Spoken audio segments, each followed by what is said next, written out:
Right. If you had the chance to change your children's genes in advance, would you do it? I mean their genetics, not their pants. Now, most people will say absolutely not, without a second thought. But what if the doctor said to you, hey, the kid you're trying to have, there's a really strong chance you're going to pass on the gene for Alzheimer's disease. We can go in and edit that out of the embryo and eliminate that risk. This guy went viral yesterday for saying having kids in the next 5 years might be a tragic mistake. Every smart bio-founder scientist I've talked to seems to think that embryo editing for things like short sleeper, reduced cancer risk, etc. is possible on a near-term horizon. Imagine having 2 kids a couple years apart, but one is superhuman and the other isn't. Sorry, Jim, little Timmy won't get cancer and only needs 4 hours of sleep a night. You're normal, but you were just born in the wrong order.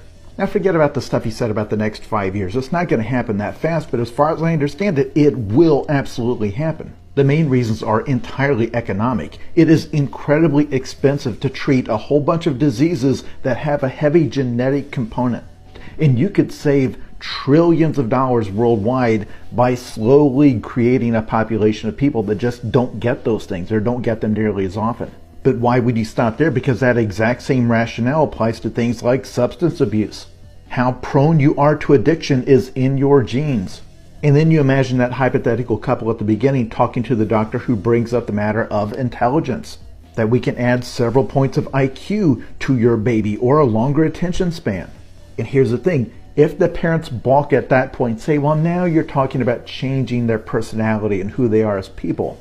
That doctor might point out that when they go to school, they will be competing against classmates who did have this advantage. See, that's why I personally believe that once this becomes available, not editing an embryo.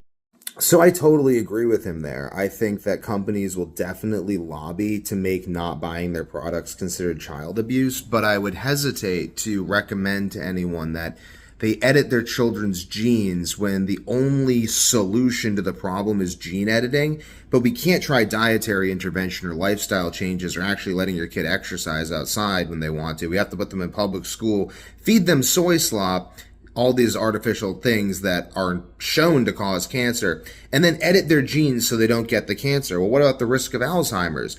Well, my great-grandparents had Alzheimer's. My grandmother has insomnia. I have all the hallmarks of fatal insomnia. Eat steak and drink green. I'm not going to die. So maybe we should look into not editing my genes to create super viruses for which there are no cure and God knows what in the future, but actually understanding things before we start messing around with things that we have no idea what they are or how they work.